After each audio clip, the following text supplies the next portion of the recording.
The Old Testament story of Israel is a wonderful and troubling and fascinating story, a journey of a people from their inception at the time of Abraham through their separation into two different kingdoms, the northern kingdom of Israel and the southern kingdom of Judah, and the procession of kings that governed over their lands after they first cried out to God, "Give us a king." Crying out for a king in the same way sometimes our children cry out to us for something. We want this because everybody else has it. And God gave them a king, and we see through a procession of kings the history of this nation unfold through the disappearance of Israel after its conquering, and then the taking of Judah into captivity and their ultimate return. What a story with so many personalities and events and dramas. We find an interesting aspect concerning the unfolding history of Israel in the books of 1 Kings, 2 Kings, and 1 Chronicles and 2 Chronicles. And it's an overview of the history of that kingdom from the perspective of, or against the backdrop of, the kings who were leading the nations during that period of time. I want to read to you just a few of the many summaries of the lives of those kings who had opportunity to lead that nation over the course of time. In 2 Chronicles chapter 14, we read about Abijah. And Abijah rested with his fathers and was buried in the city of David. Asa, his son, succeeded him as king. And in his days the country was at peace for 10 years. Asa did what was good and right in the eyes of the Lord his God. In chapter 20 of 2 Chronicles, Jehoshaphat was 35 years old when he became king of Judah, and he reigned in Jerusalem 25 years. He did what was right in the eyes of the Lord. Chapter 21, Ahaziah was 22 years old when he became king, and he reigned in Jerusalem 1 year. He did evil in the eyes of the Lord. Joash was 7 years old when he became king, and he reigned in Jerusalem 40 years. Joash did what was right in the eyes of the Lord. Ahaz was 20 years old when he became king, and he reigned in Jerusalem 16 years. He did not do what was right in the eyes of the Lord his God. Amon was 22 years old when he became king, and he reigned in Jerusalem 2 years. He did evil in the eyes of the Lord. Josiah was 8 years old when he became king, and he reigned in Jerusalem 31 years. He did what was right in the eyes of the Lord his God. Jehoiakim was 25 years old when he became king, and he reigned in Jerusalem 11 years. He did evil in the eyes of the Lord his God.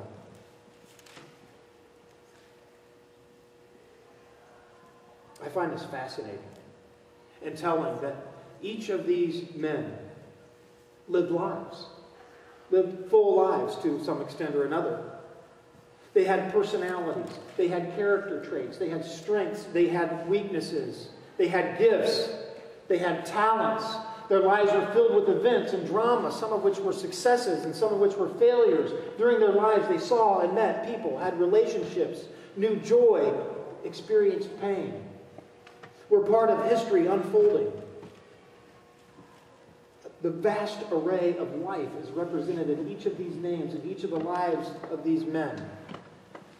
And it strikes me as somehow quite profound and somehow very important that as the chronicler of these biblical narratives penned the accounts of these men's lives, as the chronicler of these accounts was writing the stories of these men's lives, he was preserving and communicating to us God's simple, final, conclusive judgment concerning their human journeys.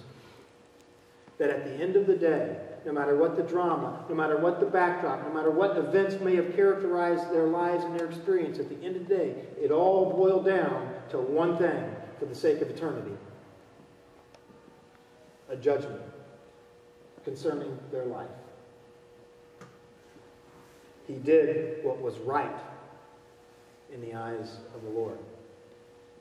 He did evil in the eyes of the Lord. a judgment, a conclusion. When it all comes together, when you sort it all out, you end up with one or the other. It's as though God is looking down at the end of those lives and telling not even so much them, but communicating to us, He was with me. He was against me.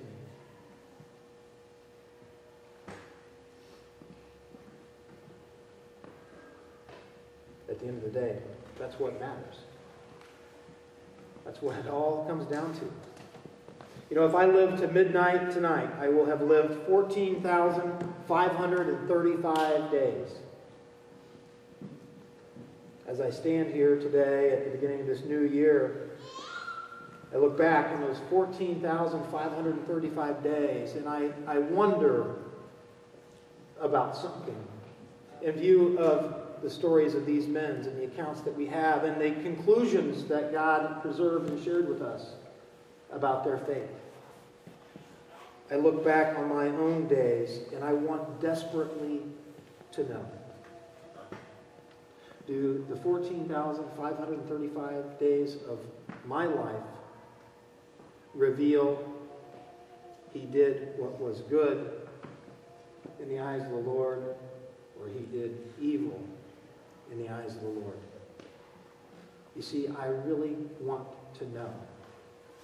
As God examines my life, does he see Doug Lemon and say, he is with me? Or does he examine the life of Doug Lemon and say, he is against me? And you notice God never talks about anything in between. I'm with him or I'm against him. I desperately want to know and to be confident in the answer to that question. My life, one life, Doug Lemon, 14,535 days. When you boil it all down, there's a lot there, but when you boil it all down, with God or against God. I say I'm desperate to know and to be confident in my answer for two reasons. The first reason I deeply care about the answer to that question, am I with God, is this. I care deeply about my eternity. I really, really, really care what's happening to me forever. And I hope you do too. When I hear Jesus say to his followers, rejoice and be glad because great is your reward in heaven, I believe that he's not lying in representing to them and to us. There is a heaven, and people will go there. In the same way, when Jesus warns those who sin, even if only in their hearts, that they are in danger of the fire of hell, I believe it. I believe there's a hell. And I believe that people are going there. I care about my eternity. And I know which one I want. When the writer of Hebrews reminds us that the judgment which leads to either heaven or hell is eternal.